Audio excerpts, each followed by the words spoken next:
Hi, everyone. My name is Wilson Fandino. I'm one of the senior TAs for this course.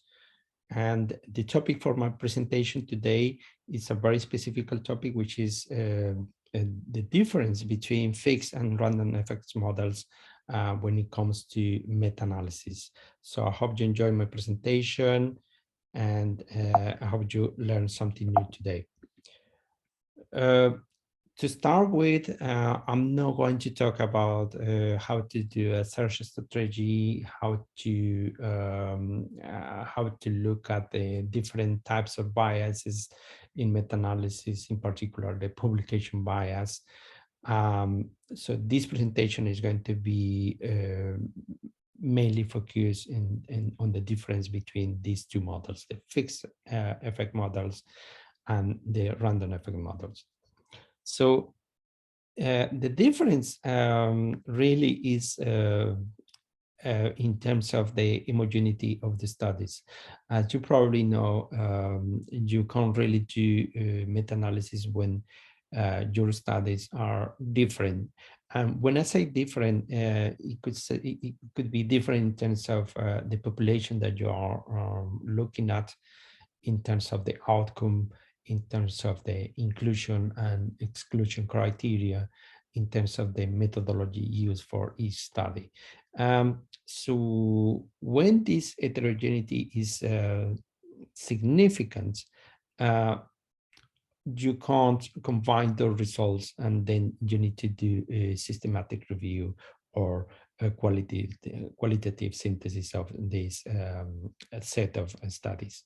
However, on the other hand, if you have reasonably homogeneous studies in terms, again, of the population and the methodology of the studies. So you can't do a meta-analysis plus quantitative synthesis. So basically, a systematic review is a qualitative review of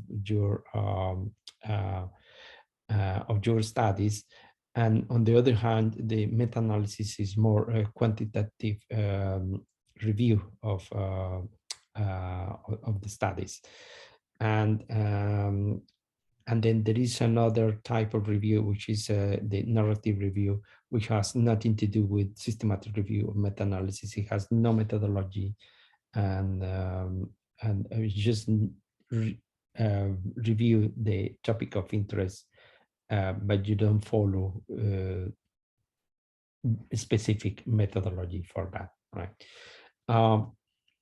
So when I'm talking about meta-analysis, I like to make this analogy between Anova and meta-analysis, because it's exactly the same. When we talk about Anova, so we all know that the total variance of Anova can be divided into two main groups, which are the between group variance and the within group variance. I think this is clear for everyone. But obviously, we are talking about individuals. We are talking about patients. We are talking about subjects in Anova, right? So when it comes to meta-analysis, it turns out that the total variance is also divided into two big groups, which are the between group variance and the within group, the between studies variance and the within studies variance, right? So the difference here is the unit that you are studying. Whereas you are studying individuals in Anova, in meta-analysis, you are studying, your individual is not a patient or a subject. Your individual is a study. So instead of a population of patients, you have a population of studies. But the concept is exactly the same between studies, between those two types of variances. Between studies variance and within studies variance are analogous to the concepts of between group variance and within group variance. So having said that, so we have two big groups of models in meta-analysis. The first one is called fixed effect model, and the second one is called random effect models. So hopefully by the end of this presentation, you will fully understand the difference between those two. But just to start with, I would like to say that you need to use fixed effect models whenever you think that the studies are homogeneous enough to consider that the effect size is the same between those studies, right? But on the other hand, random effects models allows the effect sizes to be slightly different because, as I say in my early slide, you can really combine very different studies. You have to do a systematic review. However, even when the studies are homogeneous, at some degree, they are different, but they are not, they are homogeneous enough to consider a meta-analysis, but it doesn't mean that the effect size is exactly the same for this study when compared to this study or this study, right? So this is the big difference between fixed effect models and random effect models. Fixed effect models consider truly homogeneous effect size among the groups. And then on the other hand, the random effects models allow some heterogeneity at some extent between the studies, right? So this is what we call, and then you will understand this in my next slides, but this is what we call within studies variance and between studies variance, right? So here I have some key difference between the two models. Basically, for the fixed effects models, the measures of the effect size are not even similar. They must be exactly the same, and we are going to look at this later on to see whether or not this is appropriate in clinical research. But the thing is that the studies are very rarely truly homogeneous, and you will see why along this presentation. And then the random error is the only source of variance. Is a less conservative approach, the fixed effect model, which means that the interval, the confidence interval is going to be narrower if you compare with the random effect model, as I say here.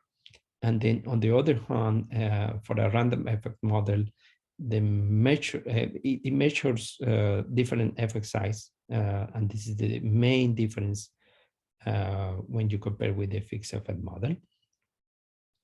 It is a fact that studies are often heterogeneous, and you will see that the observed effect in most instances equals to the true effect plus the random error plus the between studies variance.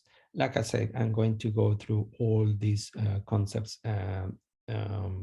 during my presentation today. On the other hand, you have some tests for heterogeneity. We will talk about these tests, and we will talk about the advantages and disadvantages. But basically, you have two tests, which are the Q co-occurring test, and there is another test which is completely related to the Q co-occurring, which is the I-squared test. What is the difference, again, between fixed effect model and random effect model? This is a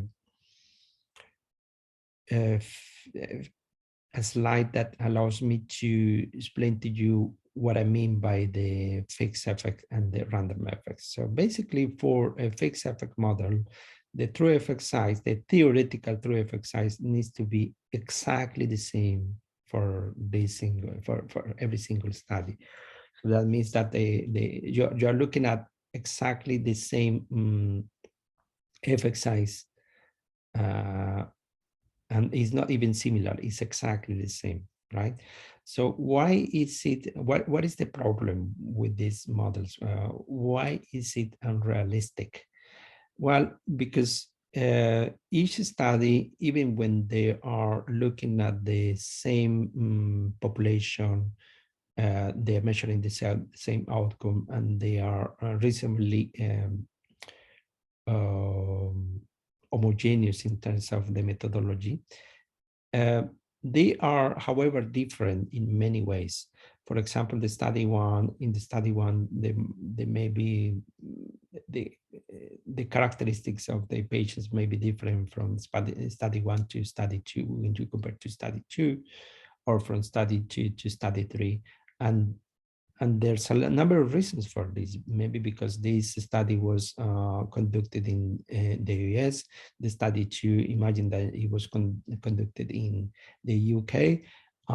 Imagine that the study three was conducted in South America.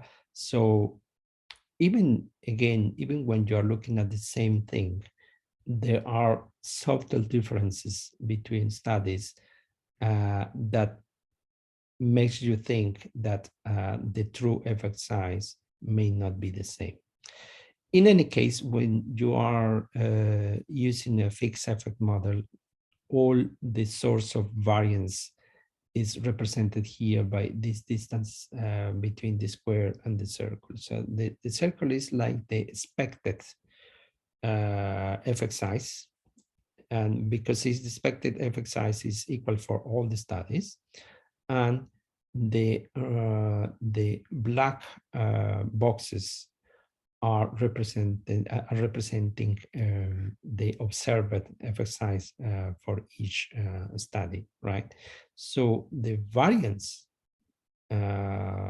which is nothing else than the error variance, which is nothing else than this distance between the square and the circle, is just explained by the error, which is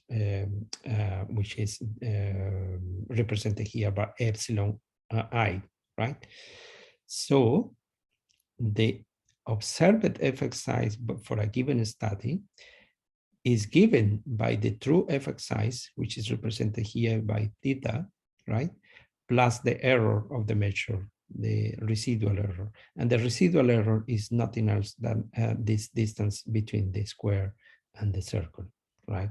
So it's relatively easy to understand this fixed effect model.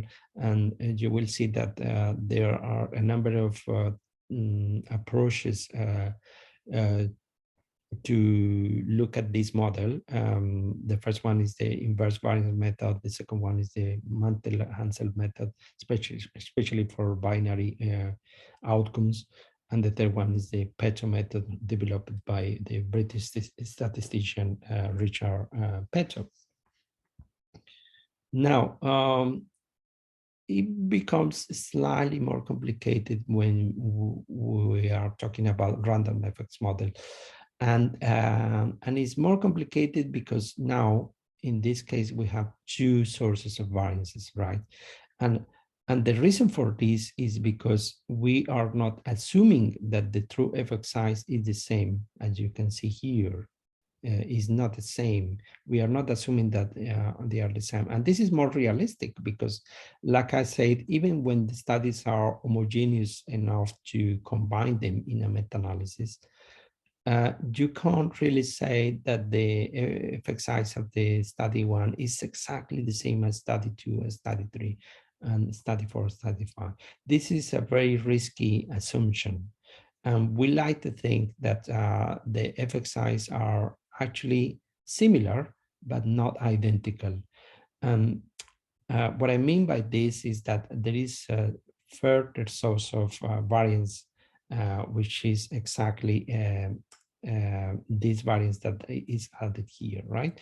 So, so the observed effect size in these models is nothing else that the mu, which is the mean of the population of studies here, right?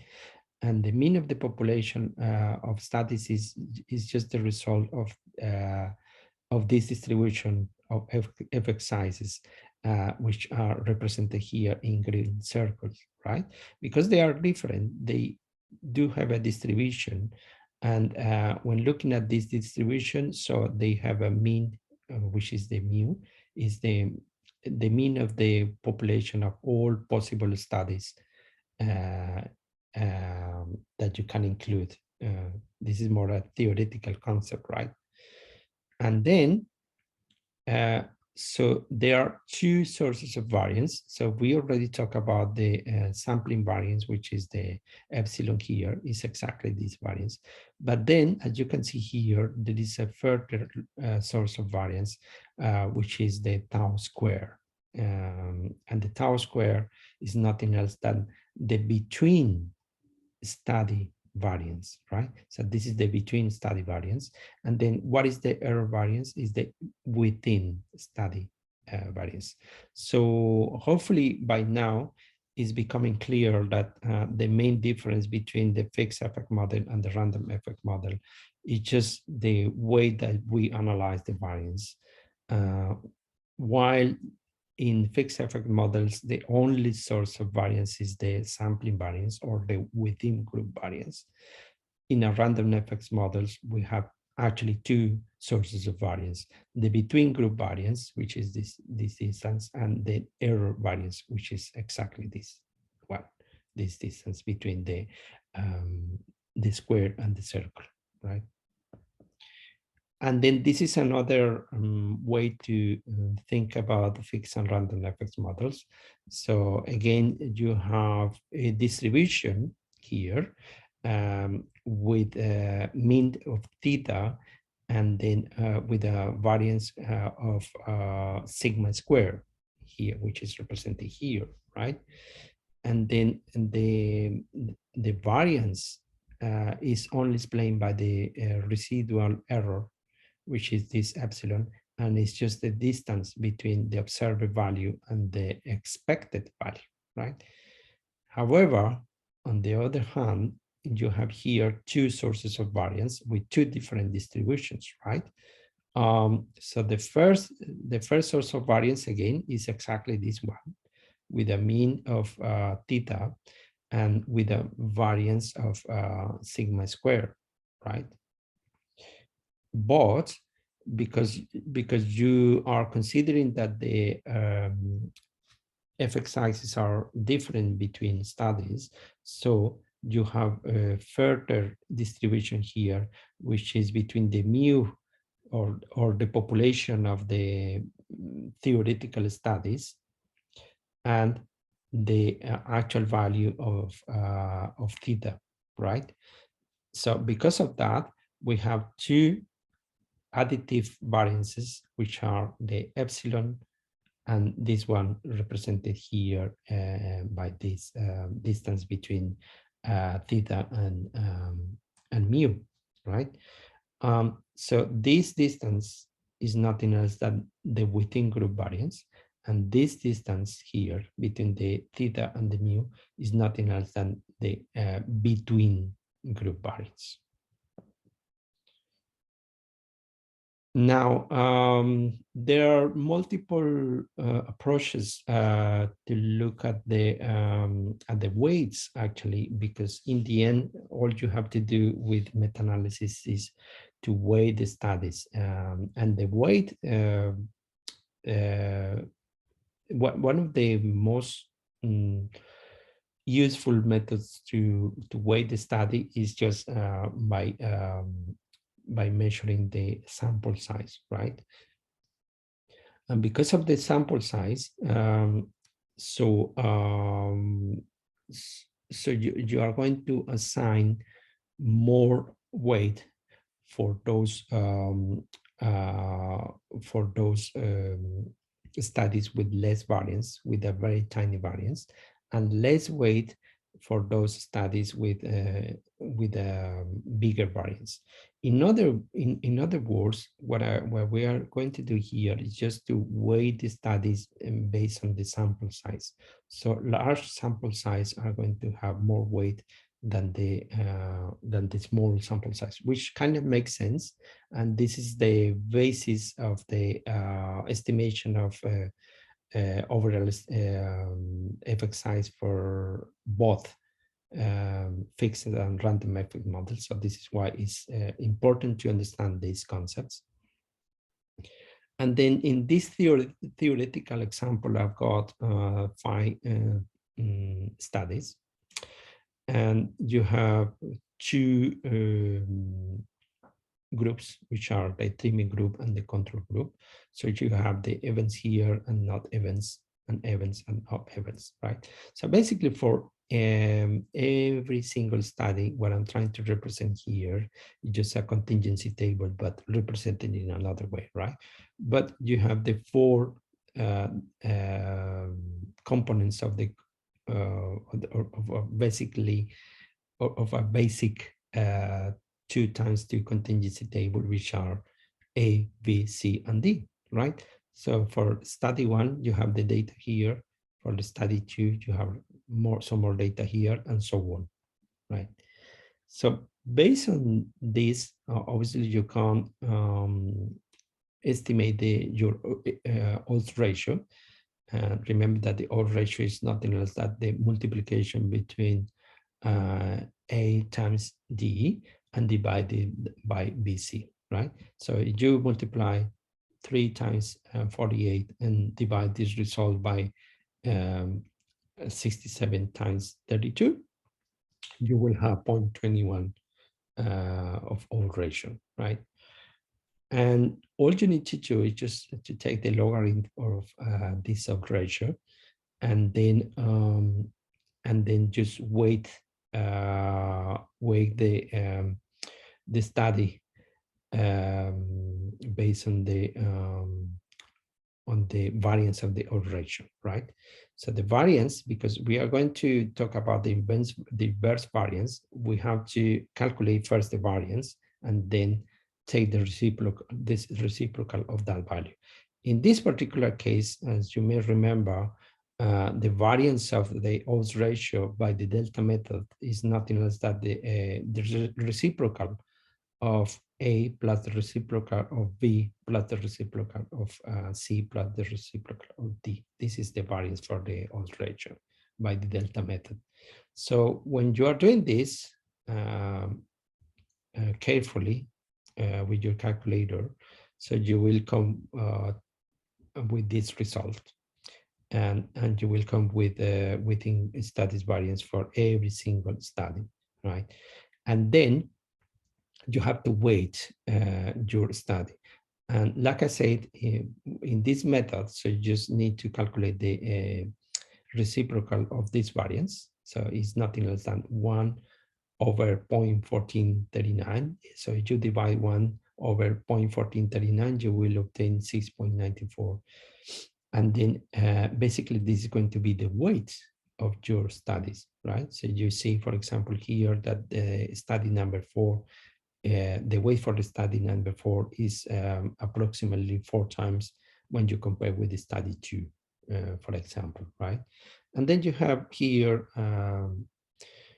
the methodology to estimate the not only the odds ratio for the overall estimate, which in this case is 0.83, but also the confidence interval. So if you do this by hand, you will obtain this confidence interval, which is 0.6958.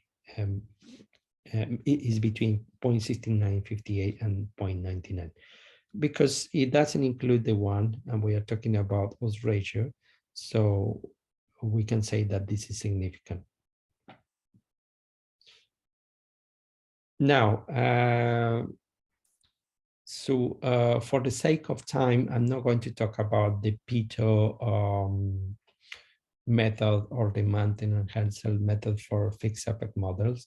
And I would like to be focused on the random effects models, because I believe is more important in clinical research, at least in medicine. And I think this is one of the most common methods used for random effect models. And I will tell you later on why we do prefer using random effect rather than fixed effect models. So again, this is exactly the same data that I introduced you in the last slide. And I haven't changed anything here. Just calculating again the odds ratio here, and then the logarithms of the logarithm or the odds ratio, and then the variance within studies is going to be exactly the same as in the inverse variance method. However, as I explained to you a couple of slides ago, so there are two sources of variance, right? There are two sources of variance here, which are, in this case, the error variance, which is the within group variance, and the tau square, right? Because we are talking about random effects model, so the within group variance is, it remains unchanged. It's exactly the same when you compare the inverse variance method with the random effects meta-analysis. But then the big difference and the key difference here is that we are adding an extra source of variance, which is called the tau square and is known as the variance between studies, right? I'm going to explain to you how to calculate this tau square, but what I can say from this slide is that by contrast to the weight that you assign for the inverse variance method. So you see that the within studies variance is different between studies here, right? So they are completely different. But when you're considering the between studies variance, so you are going to assign exactly the same value to every single study, right? So it is constant. The variance is constant. The between studies variance is constant, and on the opposite, you have the variance within study, which is completely different between studies, right? And then all you need to do is just sum up all these variances, right?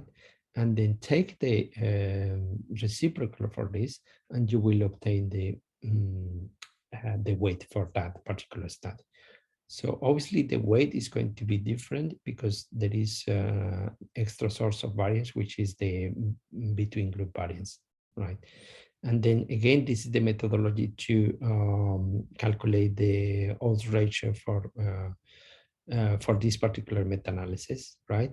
So here I'm represented white I like the weight here, and then wi is the weight, which is here, and then yi is the observed one, which is exactly let me have a look here, which is this one, the logarithm of the odds ratio, right? So you just did the calculations here, so you will come up with a result, which is in this case 0.7641, which is slightly different to the overall estimate that I calculated with my inverse variance method, which is 0.83, right?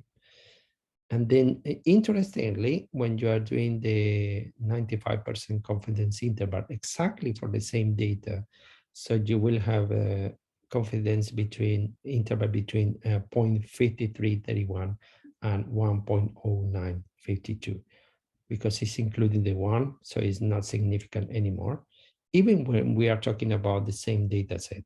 So because the random effect meta-analysis is more conservative, the confidence interval is wider when you compare with the fixed random models, and it makes a big difference in this example, because if you were using this methodology you would report your results as significant in this case.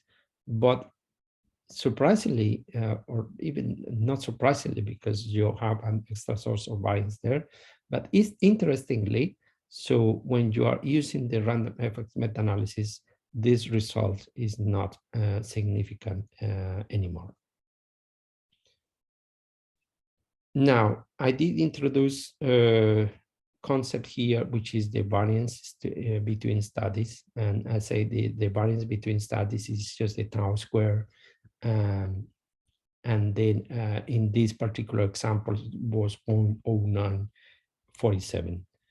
How did I calculate this? So this is the methodology to calculate the between studies variance, the tau square. And obviously I'm doing this just to explain to you where the numbers come from, but when you are doing the meta-analysis for 10, 15, 20 studies, it's not convenient to do this by hand, and obviously you have data or any statistical software to calculate, to make the calculation for you. But I do think that doing by hand this at least once allows you to understand better what is behind all this theory, right? So the between studies variance is nothing else than an estimation of the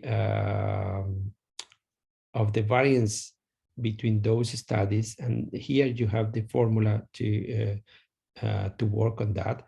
But basically, the tau square is just equal to the Q Cochrane, and then here I'm introducing a new test, which is the Q Cochrane. So the Q Cochrane is nothing else than the basic method to evaluate heterogeneity, and we will talk about the Q Cochrane later on. But just to say that this methodology is good when you have at least 25 studies. Unfortunately, this is not the case in many instances in clinical research, and it's very difficult to make a meta-analysis with more than 25 studies, and most of the literature include meta-analysis with a number much smaller than this, with even 5 or 6 meta-analysis, or even 3 or 4. So that means that this Cochrane test is it has a poor statistical power to detect heterogeneity when the number of studies is really small, right? But I was mentioning the Cochrane test because it's quite related to the tau square, and it's related in the sense that all you need to do is just to calculate your Q Cochrane, which is Q Cochrane, which is here 10.3345, and then you have to subtract from this quantity the degrees of freedom. In this case, it's 4 degrees of freedom because we have 5 studies, and then divide by the weight, the summatory of the weights minus the division between the square of the weights and the actual summatory of the weights, which we calculate here. By doing this, so you will come with this number, which is 0.0947, and it's exactly the same that I was introducing here in my slide. So just to summarize, we got at least 4 different approaches to do a meta-analysis. So there are 3 methodologies to do fixed effects models, which are the inverse variance model, the Mantel and Hessel method, and the Peter method. And then the most important one for random effects is the Dersimonian and layer method. It doesn't mean that it's the only one, but it is one of the most used methods in when it comes to random effect methodologies, right? So you have here the comments to play with in this data. I'm including exactly the same data again. And all you need to do is just to follow the structure of the command here, which is the basic command is metan for meta-analysis, and they just need to include all your all the numbers for the cell A, for the cell B, for the cell C, and for the cell D. And this OR is over ratio, and then fixed here, right? And then again, this is fixed here, but then this I in the end indicates the inverse variance method. So fixed inverse variance method. You don't include the I here. So by default, Stata is going to calculate the Mantel and Hansel method, right? And then if you type the same command, but with P2 in the end, obviously is going to use the P2 methodology for the fixed effects model. And you are interested in the random effect model, so you need to basically follow the same structure, but instead of fixed, you just need to type random, and then by default, Stata is going to calculate the Dersimonian and layer method for you, which is the tau square.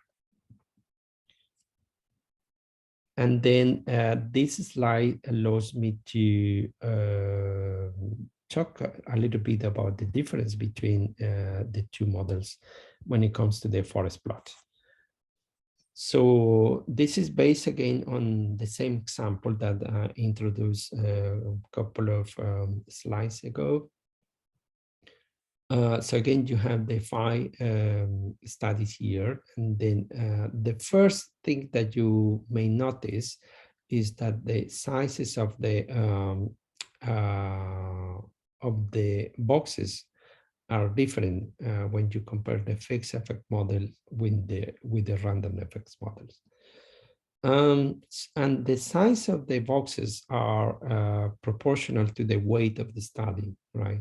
So immediately you will realize that the distribution of weights is completely different, number one.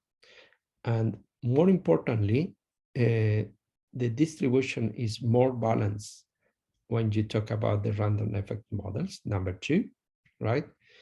And then the third difference is regarding the overall size effects, which is represented here by the diamond, right? In the fixed effects model, so the overall estimate is actually narrower if you compare with the overall estimate of the random effects model. Okay, so that means that in fixed effects models, like I said, the overall estimate is going to be less conservative when you compare with the overall estimate of the random effects models. And you can see here that is not this result is significant because it doesn't include the 1 in the odds ratio, and then exactly for the same data, the results are not significant. So back to the distribution of weights, because I think this is an interesting fact. This is explained by the dilution or the dilutional effect of the between group variance, between studies variance, which is a constant value that you have to add to the overall variance, to the total variance, when you are talking about random effect models. And because it's constant, so it's going to dilute the weights that are represented here. Let me explain to you a little bit more about this with this slide. So here you have a fixed effect model, and then here you have the between studies variance and the within studies variance. So because we are talking about the fixed effect model, so the between studies variance is completely non-existent. And a fixed effect model doesn't consider any between studies variance because it considers that the true effect size is exactly the same among studies, right? On the other hand, the within group variance in this particular example, so I have assigned a weight for each of these studies. So you have basically 5 studies here again, and then based on the sample size, you will need to calculate the appropriate weight for that. So you can see, for example, that the study number 2 is the weight of the study number 2 is exactly, it doubles the weight of this number 1. The number 3 is 3 times as the number 1, and the number 4 is exactly 4 times as the number 1. So you can see it here that the distribution of weights is significantly different.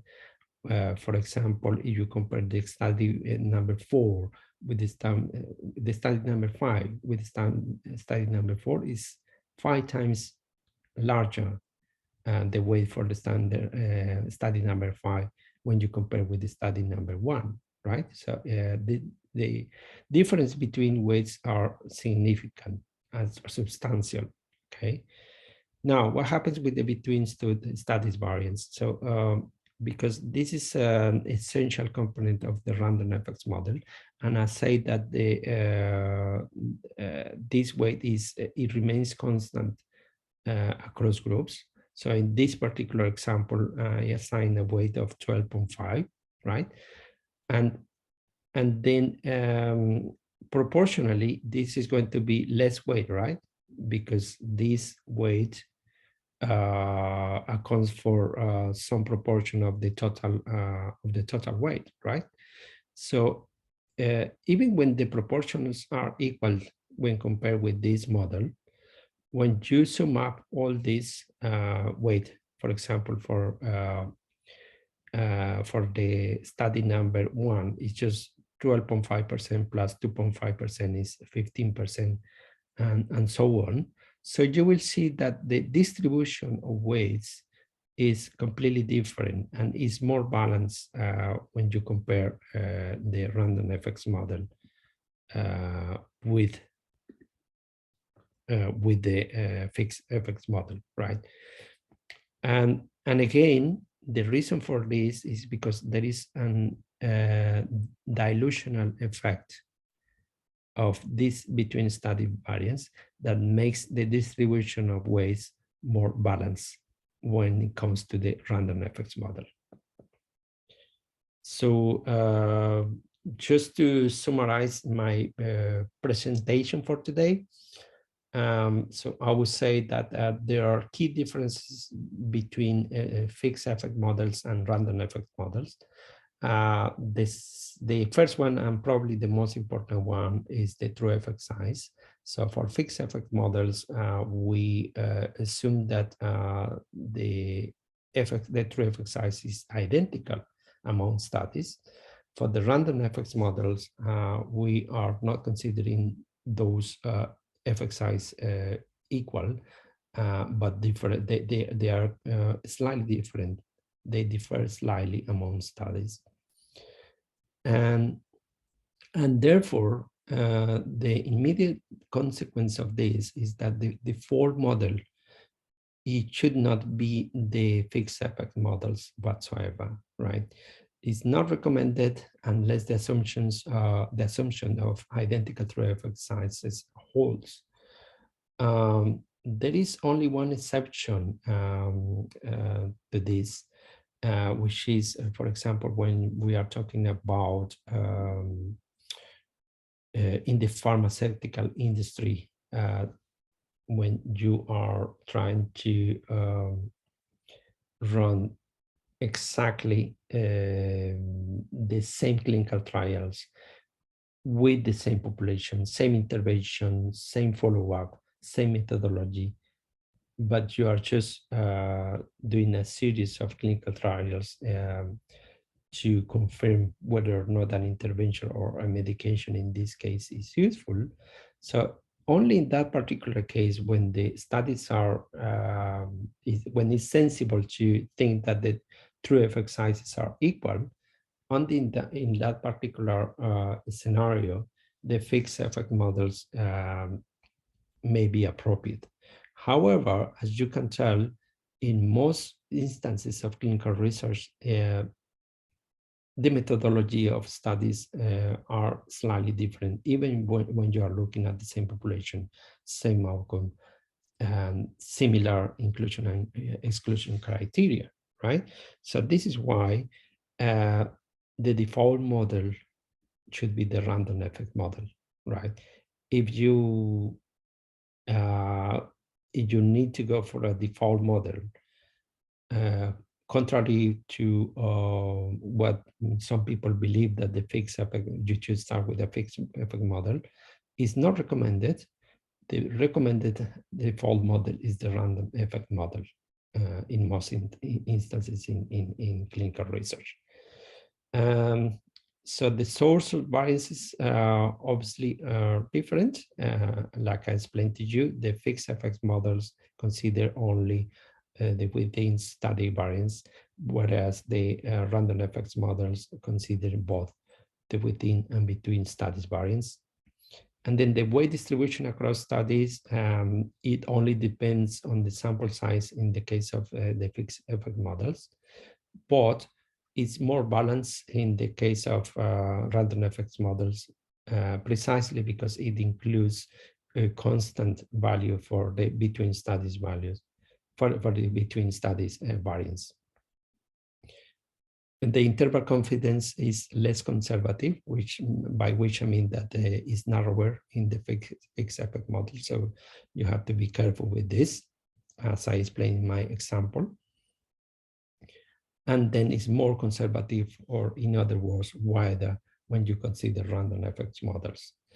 And the generalizability of results in the case of fixed effect models are not recommended, as the results are only applicable for the study population, whereas it may be possible in the case of random effects models, depending on the study population and the quality of the studies. So that brings me to the end of this presentation. I hope you enjoy and learn something new regarding meta-analysis today. Thank you for watching, and see you around.